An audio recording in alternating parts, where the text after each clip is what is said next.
Bueno amigos, hemos llegado a la última de las presentaciones de la serie El Dios Ateo. Si usted no ha visto ninguna de las presentaciones, puede evidentemente tener un beneficio de esta última. Creo que de hecho todos vamos a tener un beneficio de esta última, pero les quiero invitar a que puedan adquirir la serie. Hemos aprendido bastante, creo, espero, durante estas presentaciones. Y tengo que decir un número de cositas antes de comenzar con esta última de las presentaciones. Y es que mi intención siempre ha sido el que al final de esta serie, ese Dios ateo, ese Dios que no cree en muchos de las imágenes de Dios que el hombre ha creado, se haya podido alzar en sus mentes de una manera nueva, una manera refrescante, una manera en la que usted puede decir, pues en serio me enamoraría de ese Dios. De hecho, la última presentación me vino una persona y me dijo, en ese Dios sí que yo con ese Dios sí que yo me enamoraría. Y el conseguir eso me trajo gran satisfacción por ese motivo. ¿Van a haber preguntas que no queden sin contestar? Por supuesto. Tenemos la eternidad para hacer muchas preguntas y cada día la eternidad para aprender nuevas y nuevas más cosas. En ningún momento he pretendido que en este seminario, con este número de presentaciones, todas las respuestas sean dadas. Sería demasiada prepotencia el imaginar. Pero al mismo tiempo sí que espero que muchas de sus batallas personales con el concepto de Dios hayan sido clarificadas.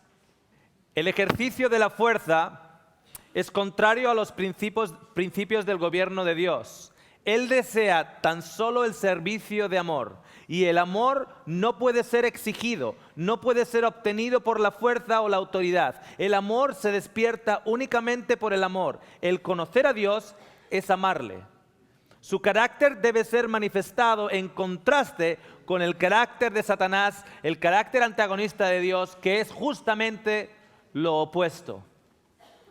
Y para eso hemos llenado todos unos seminarios con un montón de ejemplos, un montón de escrituras bíblicas, también reforzadas con comentarios bíblicos a este respecto. Les quiero presentar a Desmond Doss, Desmond T. Doss. Desmond Doss fue el primer objetor de conciencia que recibió 2 medallas al valor en Estados Unidos. Objetor de conciencia. De hecho, Desmond Doss, yo años atrás vi el documental de su vida con Desmond Doss, ya viejito, contando la historia y con testigos de su hazaña.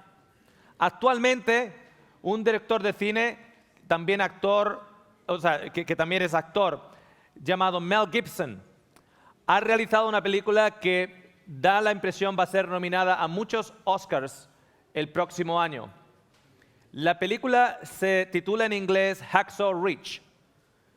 Tengo entendido que aquí en España la han titulado como El último hombre. Y lo único que hace es revisar la historia de este héroe americano, Desmond Doss, el primer objetor de conciencia. Cuenta la historia de este cristiano. Él pertenecía a una iglesia protestante. Esta iglesia protestante era la iglesia adventista del séptimo día. Y vio cómo muchos de sus compatriotas jóvenes iban a la guerra y no volvían. Le llegó comunicación del sufrimiento que ocurría en esa tierra lejana del Japón y decidió enlistarse como paramédico, como de estas personas que ayudan a aquellos que están heridos en el campo de batalla. Pero Desmond Doss había pasado por una experiencia personal. De hecho, 2 significativas. Una, cuando peleando de pequeño con su hermano, cogió una piedra y le golpeó con la piedra en la cara y su hermano perdió el conocimiento y casi murió. Cuando su hermano estaba inconsciente, él, con la aprensión del golpe, fue en una salita que tenía en la casa y estaban los 10 mandamientos. Y eran los 10 mandamientos escritos y tenían dibujos. Y lo que le impresionó fue el dibujo de Caín y Abel. Caín con algo en la mano y Abel tirado en el suelo muerto. Y las palabras: no matarás. Su padre, que era también un veterano de la Primera Guerra Mundial, era alcohólico y abusaba de su madre. Y un día apuntó a su madre con una pistola. Y él cogió esa pistola y estuvo a menos de un segundo de asesinar a su padre. En ese momento se dio cuenta que no podía confiar en sí mismo.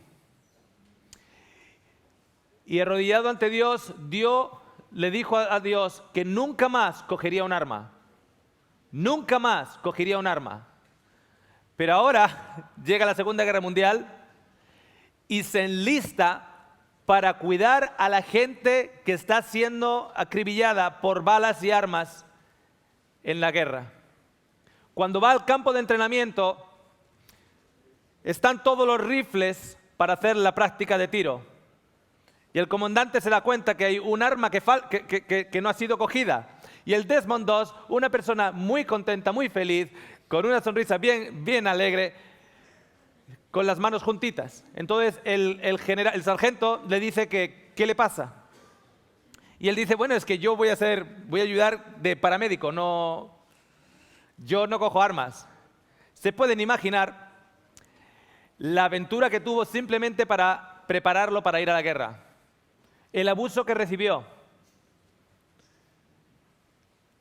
Aparte de ese abuso, como este cristiano protestante que pertenecía a una iglesia llamada la Iglesia Adventista del Séptimo Día, trabajaba duramente limpiando las letrinas el viernes porque el sábado era su día de descanso. Más presión. Ahora tenemos uno que no coge armas y encima descansa el sábado. De una u otra manera consiguió apelar a un tribunal de guerra americano para que le dejaran ir bajo la prerrogativa de que en este mundo de destrucción alguien que quiere reparar algo no es tan mala idea, ¿no cree? El caso es que, para cortar la historia, está todo en el documental y me imagino que Mel Gibson habrá hecho lo suyo al respecto. En 2 batallas, la batalla de Guam y la batalla de Okinawa, se dice que al menos salvó 100 hombres. Sin embargo, él dijo: no pudieron ser eso, 100, a mí me suena mucho. Y al final, oficialmente se declaró que salvó él solo 75 hombres, cargándolos él mismo. En esa batalla de Okinawa, más de 150 hombres subieron por un acantilado. Arriba les esperaban los japoneses. La matanza fue impresionante, pero muchos hombres quedaron todavía con vida, heridos pero con vida. Le faltaban piernas o habían quedado ciegos, etcétera, etcétera, etcétera. El batallón dejó el lugar, bajaron por el acantilado y dejaron el lugar. Solo bajaron 30 personas, alrededor de 30 personas, de 150. El resto quedaron abandonados. Lo que no sabían es que uno de los que se había quedado arriba era Desmond II. Y durante la noche fue uno a uno a ver quién todavía estaba con vida. Los cogía a la orilla del acantilado y los bajaba con cuerdas, él desde arriba, uno a uno. Testigos dicen que fueron 100 personas, toda la noche, uno a uno. De repente la enfermería en el campamento americano se estaba llenando y nadie sabía de dónde estaba apareciendo toda esta gente. Dice: hay alguien que está ahí arriba que nos está bajando personas atada a la cuerda, uno a uno. Cuando van y empiezan a recoger estas personas que están cayendo, o sea, que están siendo bajadas por la cuerda, se dan cuenta que no solo son americanos los que están bajando, sino los japoneses que están todavía con vida heridos también están siendo bajados. Porque Desmond II iba ahí a reparar el daño de la humanidad. Y cuando le preguntaron: ¿y por qué no quieres coger un arma? Le dice: porque Dios me dice: no matarás. Y claro, los americanos dicen: nosotros somos creyentes. Y estamos aquí cogiendo armas para defender nuestra libertad. Pero la libertad basada en el principio de Dios no es impuesto. Ahí tienes a dos americanos, uno que se niega a coger las armas y el otro que está cogiendo las armas para defender su libertad. 2 medallas al valor para Desmond Doss, el primer objetor de conciencia en Estados Unidos, con este reconocimiento. Este hombre se llama Mahatma Gandhi, el creador del movimiento de la no violencia. De hecho, con el movimiento de la no violencia, un país enorme como India consiguió la independencia de la colonia británica. Y si muchos alaban la influencia que Gandhi ha tenido en la no violencia, lo que muchos desconocen es quién fue el inspirador de Mahatma Gandhi. El inspirador de Mahatma Gandhi fue este hombre, Leo Tolstoy. Leo Tolstoy era un duque o un conde en Rusia, una persona adinerada. Tenía personas que trabajaban para él, campesinos que trabajaban en sus tierras. Hasta que un día este hombre leyó el Sermón del Monte. El Sermón del Monte en el que decía Jesús que había que amar a tus enemigos, que uno no podía estar por encima de otros, que no podías estar juzgando, porque cuando tú juzgas a otra persona, y lo aprendimos durante los programas con el sistema límbico, cuando tú juzgas a alguien, te juzgas a ti. Y este conde, con todo su dinero, galardonado internacionalmente y a día de hoy considerado uno de los mejores escritores literarios de la historia, Leo Tolstoy, decidió que si quería escribir, tenía que escribir después de una jornada de 8 horas trabajando con sus empleados. Les puso sueldo, les dio sueldo y trabajaba con ellos. Y él decía que si el mundo viviera bajo los principios del Sermón del Monte, el mundo sería totalmente un lugar diferente. Fue Leo Tolstoy el que recibió la primera letra de Mahatma Gandhi cuando él estaba en Londres. Y es Mahatma Gandhi quien dice que él no sería lo que fue si no hubiese sido por las enseñanzas y la mentoría de Leo Tolstoy, un cristiano en Rusia que decidió vivir su vida bajo los principios que se encuentran en Mateo 5 y Mateo 7, el Sermón del Monte. La Biblia nos dice en Apocalipsis 12 que hubo guerra en el cielo, pero tenemos que entender que esa guerra en el cielo no hay ningún muerto. Curioso, no hay ningún muerto porque lo que fue una disputa ideológica. Una disputa ideológica que estaba originada con una violencia dentro. Y quiero que entiendan quién origina la disputa.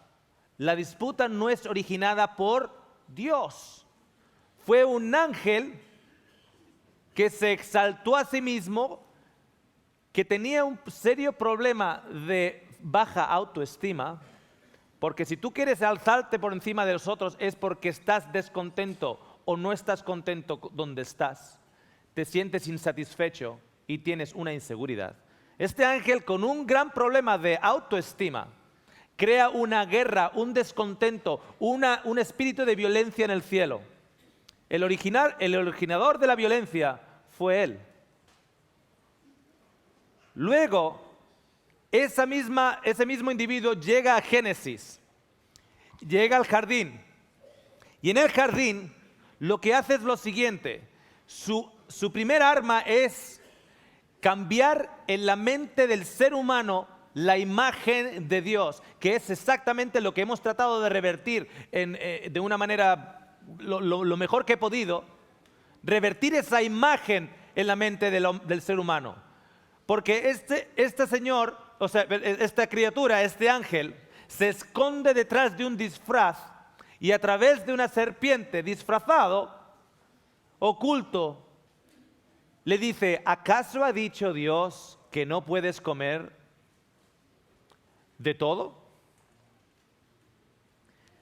En otras palabras, ¿sabe lo que está diciendo? Está tratando de crear en Eva el sentido de un cambio de la perspectiva acerca de Dios. Dios es mentiroso. Dios, de seguro te ha dicho eso porque en realidad no morirás. Dios es mentiroso. Él sabe que si comes vas a ser como Dios. En realidad, ¿sabes qué? Dios es egocéntrico. Lo quiere él todo para Él. En el momento que la perspectiva de Dios es cambiada en el ser humano, ¿sabes cuál es el siguiente paso del ser humano? El pecado. Es un acontecimiento normal, digamos, una secuencia progresiva. Si la imagen de Dios aquí es incorrecta, el ser humano, por naturaleza, entra en un círculo de desobediencia, entra en un círculo de autodestrucción. Dios había dicho, el día en que comas de él, de ese fruto, ese día te mataré. ¿Eso fue lo que dijo Dios? No, pero hay gente que lo interpreta de esa manera. Hay gente que lo interpreta, ese día te mataré. Dios no dice ese día te mataré, ese día morirás. Ellos desobedecen porque en realidad no están comiendo del árbol de la vida, están comiendo del árbol del único que sabe o trata de hacer bien y mal, que es el enemigo. Y en pocos minutos, cuando ambos han comido, en pocos minutos ya se están tirando de los pelos. ¿Te puedes imaginar que era un matrimonio perfecto donde no se discutía? ¿Qué escuchamos de los matrimonios? Bueno, todos los matrimonios tienen sus cosas. De vez en cuando se discute, ¿sí o no? Todo matrimonio. Pues no este. Este matrimonio no tenía eso hasta que comieron y desobedecieron. La Biblia nos dice que Dios caminó al atardecer. En la Biblia el día acaba cuando anochece. Y Dios camina en ese jardín al atardecer. Déjeme deciros que si Dios no aparece al atardecer y tarda un día en llegar, los encuentra muertos. Si Dios no llega al atardecer y llega una vez que la puesta del sol ha llegado, los encuentra a los dos muertos, tirados el uno del otro de los pelos. Y no es tan desbocado pensar eso, porque tan solo una generación y sus primeros hijos, no tenemos que esperar 30 generaciones para encontrar el primer asesinato en el ser humano. No tenemos que esperar 8 generaciones. La primera generación, Caín se levanta en contra de su hermano y lo mata. Quiero que vean nuevamente quién es el instigador de la violencia.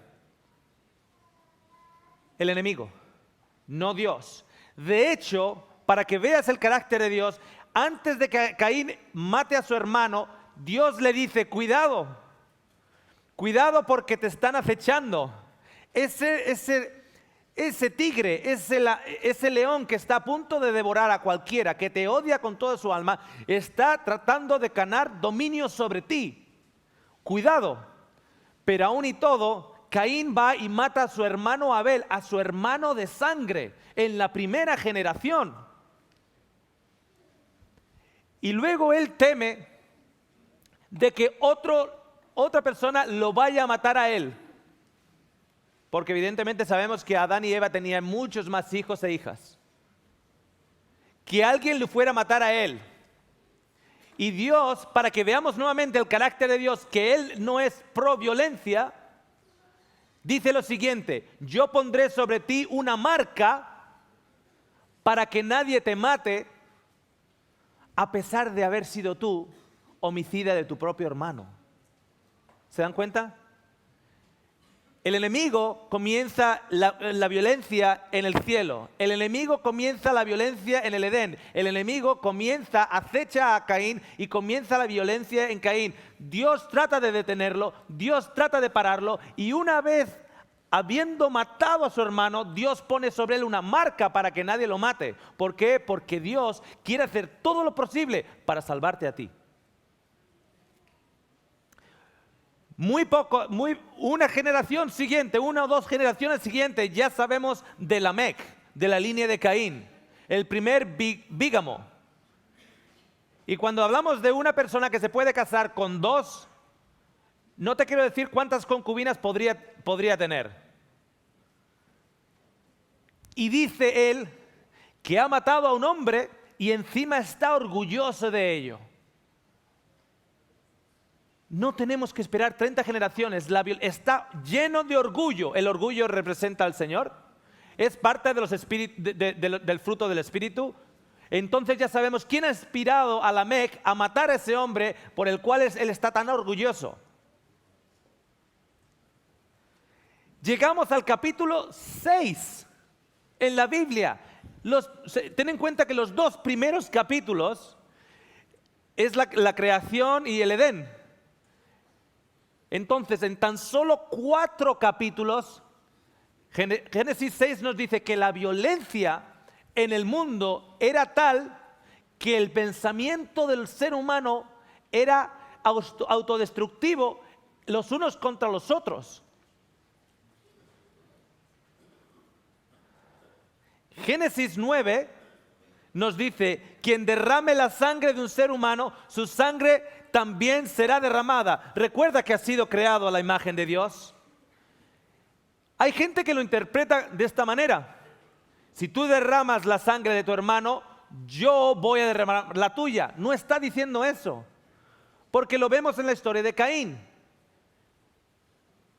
Caín tenía miedo que otro derramara su sangre y Dios le protegió para que eso no ocurriera. Lo que Dios simplemente está diciendo es que aquel que derrame la sangre de su hermano... ¿Tú tienes hijos? ¿Qué edad tiene el mayor? 22. Si yo en estos momentos, yo de una manera u otra cometo un crimen de asesinato contra... ¿Cómo te llamas? Adamo. Contra Adamo, a la vista de su hijo de 22 años, tarde o temprano, lo vemos en Sicilia, por generaciones y generaciones. El que mata por la espada, morirá por la espada. Y nunca acaba. Y nunca acaba. Lo vemos en el Oriente Medio, todavía después de tantas y tantas y tantas generaciones, hasta desde cuando Abraham separó a Isaac de Ismael. Y luego ya en el capítulo 10 nos habla de Nimrod y nos dice lo siguiente, el gran cazador delante de Dios. ¿Cómo lees esto? ¿Cómo lees la Biblia? He subrayado la palabra delante de Dios, porque en realidad cuando tú vas al hebreo y para ello lo único que necesitas es un programa de ordenador. Déjeme decirte que yo en el seminario, cuando hice los estudios, la licenciatura de teología, tuve 2 años y medio de griego y 1 año y medio de hebreo. El profesor me dijo que para cuando acabara la carrera me iba a acordar tan solo de un 14 o 15%. Se equivocó. No me acuerdo de nada. ¿Cómo estudio? Yo tengo un programa de ordenador que me pone ahí, aprieta aquí y te digo qué otras variantes en esa misma palabra tienen el hebreo. Adivine, cuando dice el gran cazador delante de Dios, se puede interpretar como que Dios de una u otra manera está apoyando la caza que Nimrod estaba haciendo.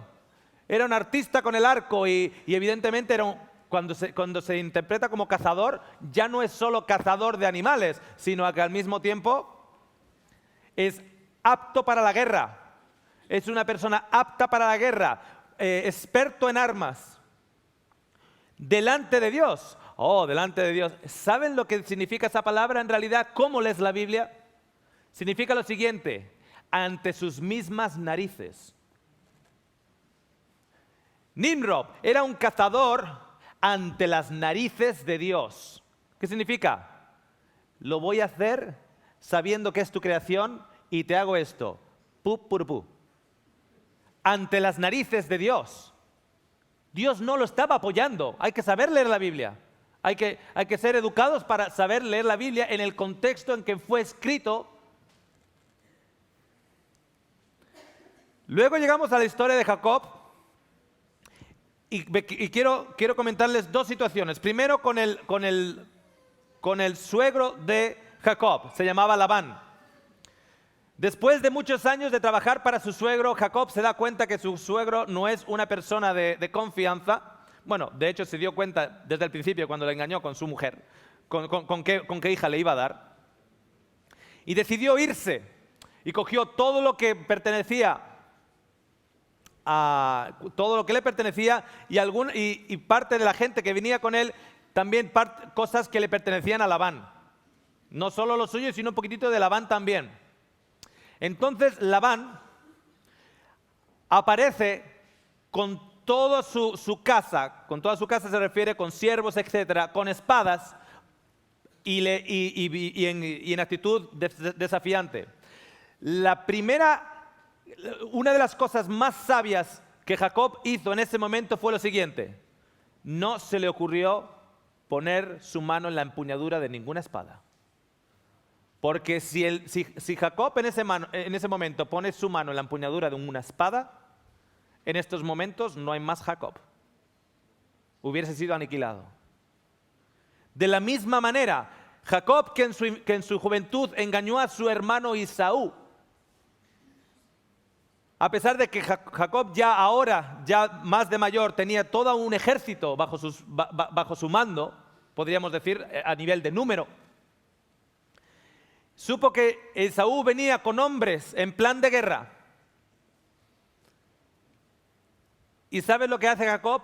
No se le ocurre poner su mano en la empuñadura. No se le ocurre el alzarse y dice, bueno, aquí viene Esaú y yo voy a coger la espada y voy a ir en contra de Esaú. Si Jacob hubiese hecho eso, en estos momentos no hay más Jacob.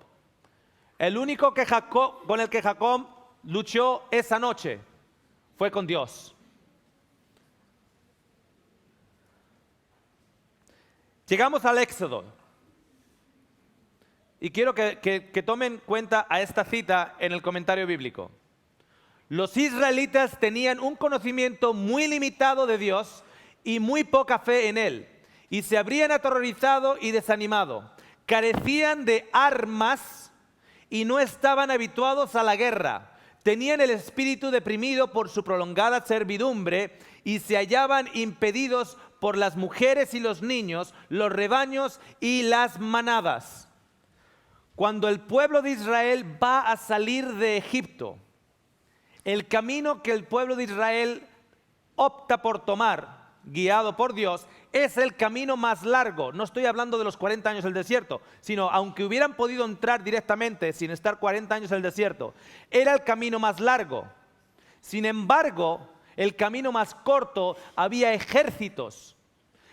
Y Dios dijo, si les envío por ahí, les va a entrar terror y van a salir corriendo de vuelta a Egipto. Así que Dios los manda a través del desierto. ¿Alguna vez te has preguntado que el camino por el que estás caminando, ese camino arduo, lleno de piedras y difícil, es el camino más fácil? Porque Israel fue llevado por el desierto teniendo en cuenta que el desierto era el camino más fácil. Porque por el camino más corto estaban ejércitos que hubiesen aniquilado a un pueblo, o no aniquilado, perdón. La Biblia, Dios no dice que lo hubiesen aniquilado, sino que en realidad ellos se hubiesen tenido mucho temor y hubiesen dado la vuelta. La Biblia también nos dice que Dios les comenta que cuando salgan de Egipto cojan ollas y cojan cosas de sus vecinos, y una de las cosas que no cogen, y como vemos aquí en el comentario bíblico, carecían de armas. Una de las cosas que no cogen son las armas. Llegan al Mar Rojo. Cuando están en el Mar Rojo, lo único que tienen es una vara, la vara de Moisés. ¿A cuántos le puedes dar con esa vara cuando el que viene detrás tuyo es el mayor ejército de esos tiempos, el ejército egipcio? Y vienen detrás con con carros, con lanzas, etc. Ellos entran en atemorización y no levantan ningún arma. ¿Saben por qué no levantan ningún arma? Porque no tenían armas. Porque salieron de Egipto sin armas. Cruzan el Mar Rojo. Y al cruzar el Mar Rojo, Dios pone su protección sobre ellos.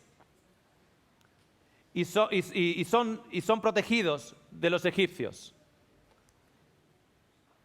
Pero fíjense lo que ocurre a la mañana siguiente. Al despuntar el alba, los israelitas pudieron ver todo lo que quedaba de su poderoso enemigo. Cuerpos vestidos de corazas arrojados a la orilla. ¿Por qué es esto importante? Porque el siguiente apartado en la historia de Israel es Israel echando manos de sus espadas y atacando a los amalequitas. Pregunta: si salieron de Egipto sin las armas y llegaron al Mar Rojo sin las armas, ¿cómo es posible que después, en la otra orilla del Mar Rojo, la Biblia nos dice que cogen mano a sus espadas y van en lucha de los amalequitas? ¿De dónde sacaron las espadas? ¿Ok?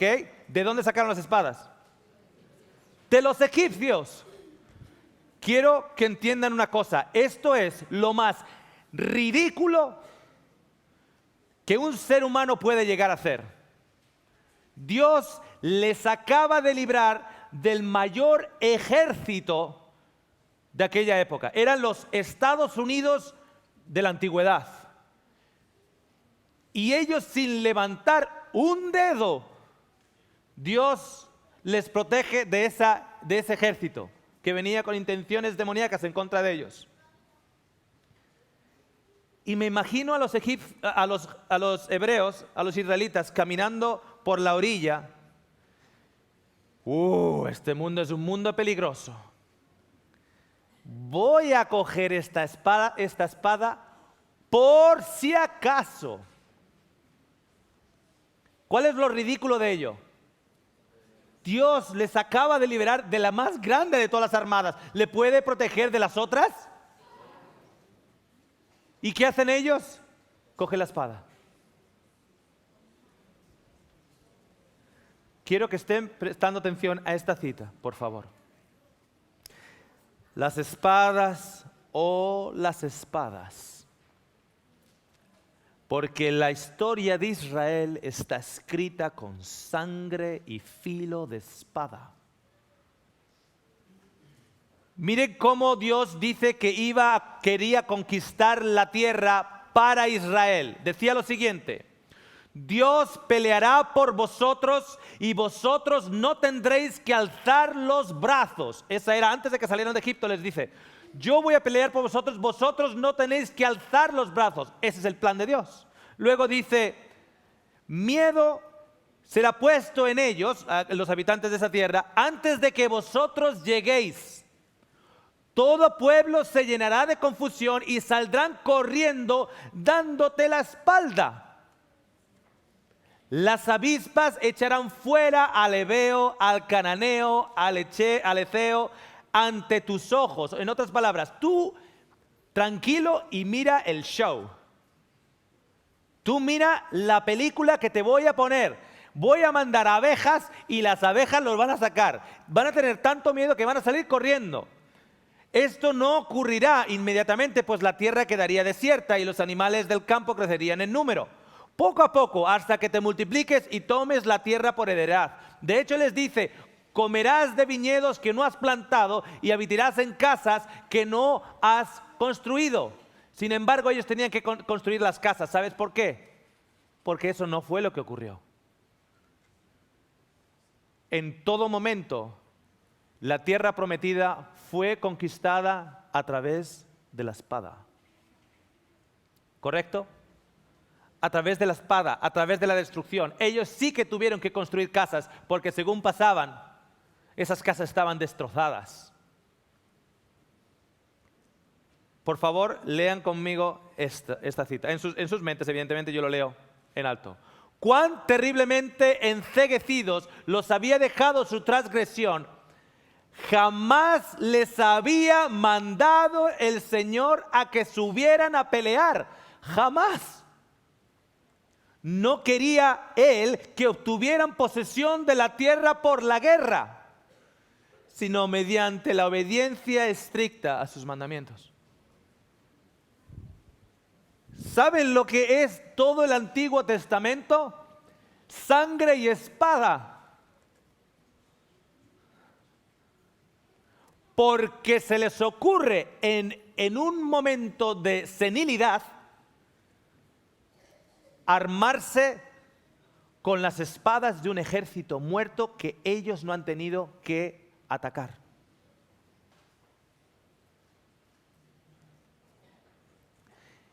Pero Dios ahora tiene que trabajar con un pueblo armado.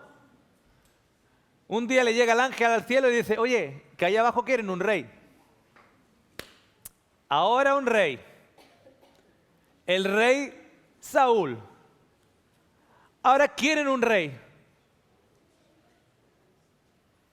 Quiero contarles una historia. Si ven en la imagen, ¿qué animal es ese? Un ciervo. Vamos a pretender que en la zona donde yo vivo, y digo vamos a pretender porque tengo que decir ciertas cositas claras al principio. A mi hijo no le gusta la sangre como al papá no le gusta la sangre, ¿ok? Pero para pretender en esta historia vamos a decir que estamos hablando de mí y de mi hijo, ¿de acuerdo? En la zona donde yo vivo, ya en Australia, vivimos en el campo, y hay grupos de jóvenes que van con arco, o van con flecha, o van con rifle a matar ciervos, zorros, conejos, etcétera, etcétera, etcétera. Imagínate que yo he hecho que yo no creo en las armas, que yo no creo en matar por matar y que no creo en la caza. Imagínate. Imagínate que yo he inculcado eso sobre mi hijo. Ahora mi hijo tiene 17 años y aparece un día en la casa, digamos por la influencia de los otros, etcétera, de los otros jóvenes, aparece un día en la casa con un rifle. Y no solo mi hijo sabe que yo no creo en las armas, sino que todo el mundo sabe que Óscar no cree en las armas. Y llega mi hijo con un arma. Yo tengo 3 opciones. Opción número 1. Te coges esa arma, allá donde la has comprado, te das la vuelta, no pierdas el recibo porque necesitas que te den el dinero de vuelta. Esa arma no entra en la casa. O sea, tú te quedas. Pero tú te quedas en estas condiciones. Tú tienes que devolver el arma. Opción número 1. Opción número 2. Opción número 2. Tú y el arma te vas fuera. Estoy decepcionado con tu actitud. Tú y el arma se van fuera. Opción número 3. ¿Sabes usar esa arma? No, me han dado un vídeo. Un vídeo. ¿Tú sabes cuánta gente allá, cuántos cazadores se ponen el arma aquí y empiezan a andar por debajo de un árbol, etcétera, que se ha caído y se les dispara el arma y se vuela en la cabeza?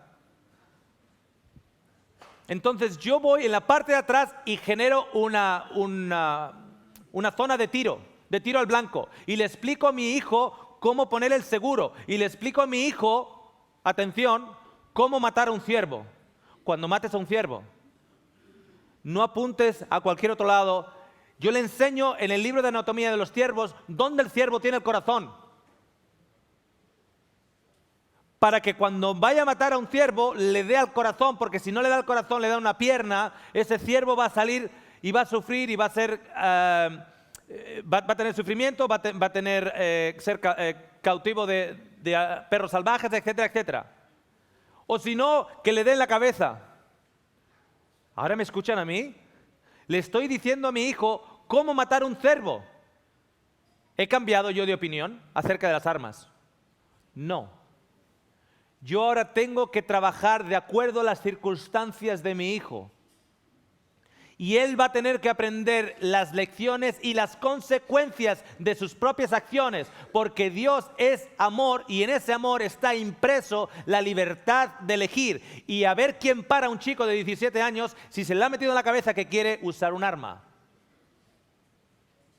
Entonces yo ahora educo a mi hijo. Si ahora me ven la gente alrededor y pasan por mi casa y me ven a mí enseñando a mi hijo con un dibujo de un ciervo en mi parte de atrás, en el jardín de atrás, con un dibujo de un ciervo y una marca donde está el corazón y mi hijo haciendo ahí, apuntando ahí, van a decir, Óscar ha cambiado. Yo nunca he cambiado. Yo no quiero que use las armas. Pero yo tengo que caminar acomodándome, no estando necesariamente de acuerdo, pero de acuerdo en el principio de que él está usando su libertad. ¿Me sigue? Ahora, un día mi hijo sale y yo llevo mi cámara y él lleva su pistola. Recuerden que esto no ha ocurrido porque mi hijo no tiene armas, ¿ok? Yo llevo mi cámara y él lleva su escopeta. Y hay un ciervo. Y yo estoy sacando fotos al ciervo y él apunta al ciervo, en esto que el ciervo se mueve un poquito y mi hijo no le da en el corazón, le da en el pulmón. Cuando llega allá, el ciervo no está muerto. El ciervo está agonizante, los ojos brillosos, mirando a mi hijo. Un pequeño Bambi sale de entre los arbustos y mi hijo se da cuenta que ese Bambi es el hijo. Y mi hijo me mira a mí y me dice, ¿ahora qué?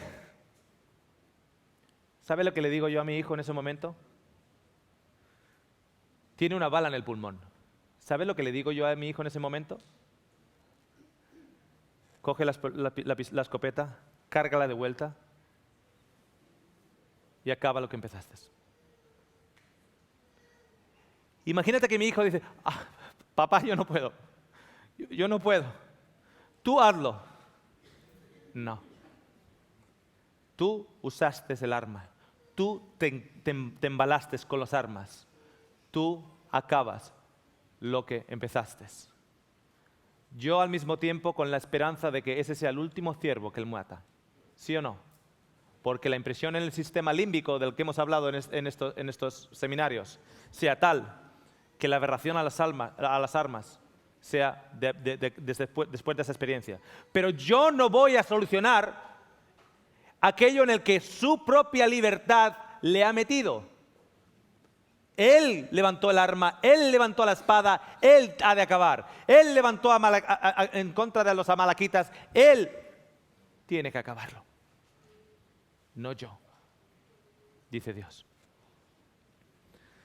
El Señor dice, a los hijos de Aarón los sacerdotes tocarán las trompetas y os será por estatuto perpetuo para vuestras generaciones. Cuando vayáis a la guerra en vuestra tierra contra el adversario que os ataque, tocaréis alarma con las trompetas a fin de que el Señor vuestro Dios se acuerde de vosotros y seáis salvados y vuestros enemigos. Es como que Dios, hay momentos en los que Dios en el Antiguo Testamento dice, porfa, ¿me lo dejas hacer a mí? ¿Me lo dejas hacer a mí? Y en uno de esos momentos es, por ejemplo, con Gideón. Gideón dice, ok, vamos a por los madianitas. Y recauda 10.000 hombres para luchar contra 100.000. Y Dios le dice, no, pero es que me lo tienes que dejar hacer a mí. Necesitas 300. 10.000 son muchos, 300. Y Gideón dice, ¿cómo? 300 no tenemos espadas. A ver, ¿cuándo nos va a dar las espadas? ¿Y qué les da Dios? Una vasija, una antorcha y una trompeta. Y Gideón le mira a Dios y dice, ¿y esto porque me lo estás dejando hacer a mí? Y van a la noche y rodean el campamento de los medianitas.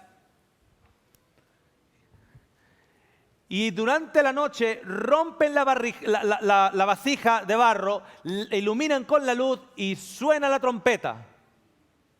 En ese momento se levantan los midianitas. ¿Y quién mata a los midianitas? Los midianitas mueren de las manos de sus propios hermanos.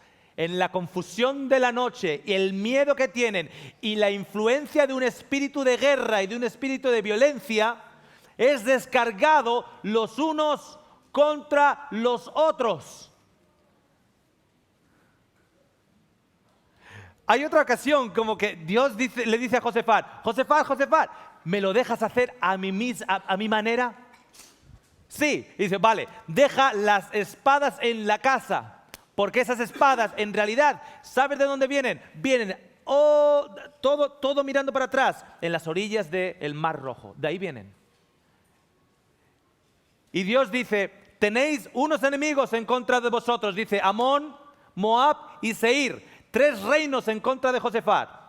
No necesitáis pelear en la batalla, manteneros en pie y estad quietos y ved la salvación del Señor con vosotros, oh Judá e Israel. No temáis ni os acobardéis.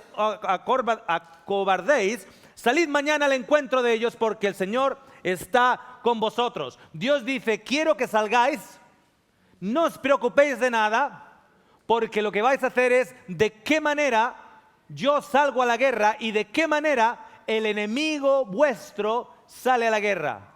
En ese momento esas 3 naciones, Seir, Moab y Amón, están cargadas de violencia. El enemigo de todo ser humano los está cargando y cargando y cargando y cargando y cargando de violencia. Están con una violencia tremenda. A la mañana sale Israel y adivinan quién pone Dios primero en el frente de la batalla. ¿Tú sabes cantar? Sí, adelante. ¿Tú sabes cantar? Sí, adelante. ¿Y qué hacemos? Canta. ¿Cómo? Canta. Y salen cantando. Ni una espada en sus manos. Salen cantando a la batalla. ¿Y sabe lo que pasó? En 2 de Crónicas nos dice lo siguiente: los hijos de Amón y de Moab se levantaron en contra de los habitantes de Seir, destruyéndolos completamente. Y cuando habían acabado con los habitantes de Seir, Amón y Moab se destruyeron los unos a los otros. Cuando Judá llegó a la elevación del desierto cantando, miraron hacia la multitud y vieron todos los cadáveres tendidos por tierra. Ninguno había sobrevivido. Se mataron los unos a los otros porque cuando esa violencia fue instigada por el enemigo y el enemigo no la podía dirigir hasta Israel porque Israel estaba protegido por la protección de Dios, esa violencia se giró los unos contra los otros y perecieron todos.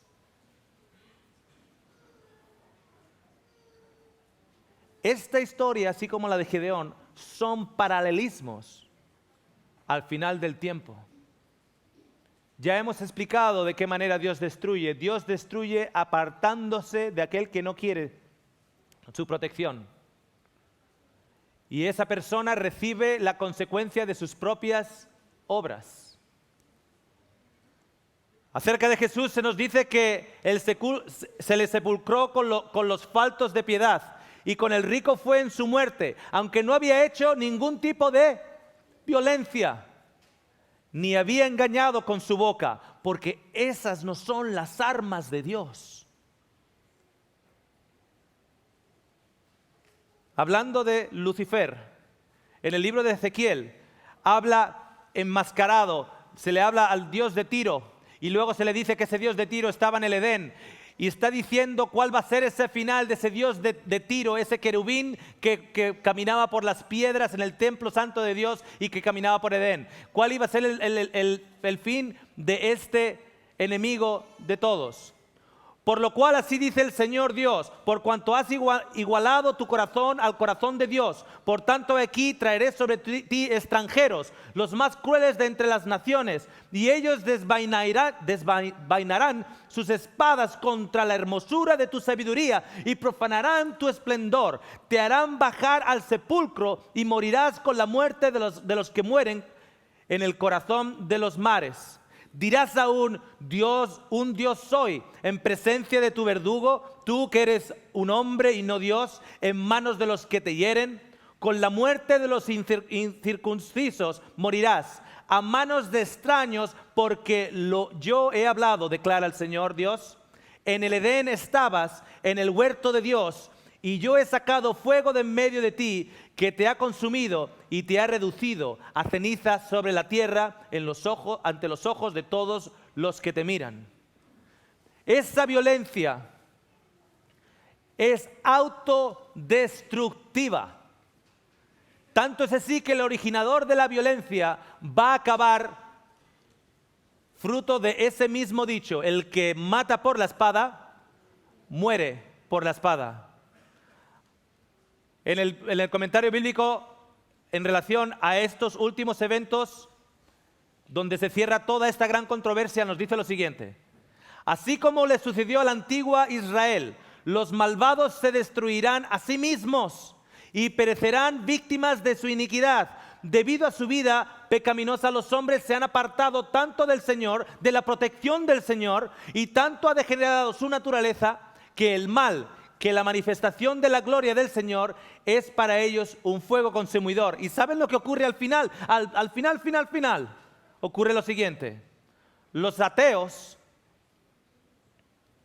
aquellos que tenían una falsa imagen de Dios, porque ¿saben qué?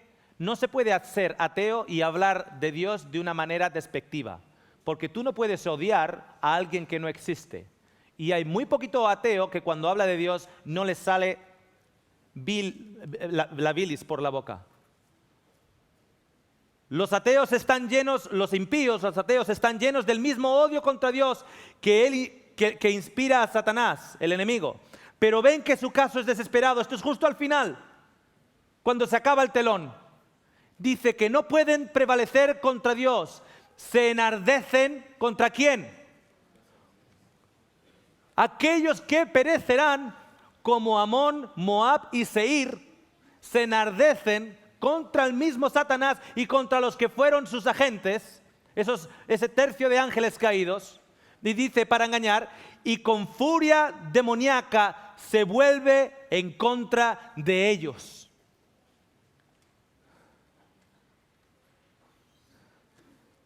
Hay gente que me dice: Óscar, si en realidad estamos viviendo los últimos tiempos, ¿cómo es posible que lo único que se te escuche hablar sea del amor de Dios? Lo del amor de Dios, eso ya lo sabemos. Lo que tenemos que hablar es de otras cosas. Tenemos que hablar de otros estándares. El amor de Dios es como la leche de un bebé. Hay que dar a la gente carne. Bueno, Dios dice que a menos que comas la carne de Cristo y bebas su sangre, no podrás entrar. Y sabes que el sacrificio de Jesús, esa carne y esa sangre, es la representación viva del amor de Dios. Dios es amor.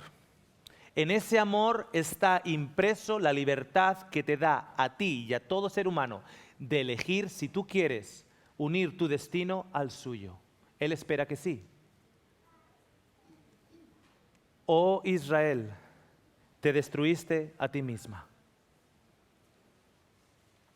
Ese es el final para aquellos que han unido bajo su libertad dada por Dios su destino al destino de la muerte y no de la vida. Y por favor, esta es la última que presento y vamos a concluir. Quiero que se engraven esta cita del comentario bíblico en sus mentes, para que nunca se nos olvide cuál es el mensaje que el cristiano ha de proclamar acerca de Dios. Especialmente en los tiempos en los que vivimos, tan cerca de la autodestrucción de este mundo. Quiero que entendáis cuál es el mensaje que ha de ser dado y por qué me siento bien confiado de que el mensaje que hemos presentado en el Dios ateo es un mensaje de acuerdo a los principios bíblicos y de acuerdo a los principios del carácter de Dios. Esta cita del comentario bíblico nos dice lo siguiente: por favor, que nunca se nos olvide. Y si escuchan a alguien decir que hay otro mensaje que hay que predicar, al menos ustedes no lo crean. Aquellos que esperan la venida del esposo han de decir al pueblo: veis aquí Dios vuestro o vuestro Dios. Y espero que en estos programas lo que hayáis visto no ha sido al españolito que vive en Australia, sino a vuestro Dios. Espero que eso haya ocurrido. Los últimos rayos de la misericordia, el último mensaje de clemencia que ha de darse al mundo, es una revelación de su carácter de... No les escuché. De amor. Los hijos de Dios han de manifestar su gloria en su vida y carácter, han de revelar lo que la gracia de Dios ha hecho por ellos. ¿Cuál es el último mensaje en los últimos tiempos? La manifestación de su carácter de amor. Ese es mi Dios. Mi Dios es un Dios de amor. Ese amor nunca va a ser impuesto sobre ti. Solo el amor va a instigar en tus corazones el amor. ¿Quieres ganar a cualquier otra persona como adepto y seguidor del Dios del cielo? Muéstrale la luz del Dios del cielo, esa luz de amor. Que Dios les bendiga a todos. Muchas gracias por su atención durante estos seminarios y esperamos que ese Dios de amor continúe trabajando en sus vidas, porque tienen por delante toda una eternidad. Que Dios les bendiga.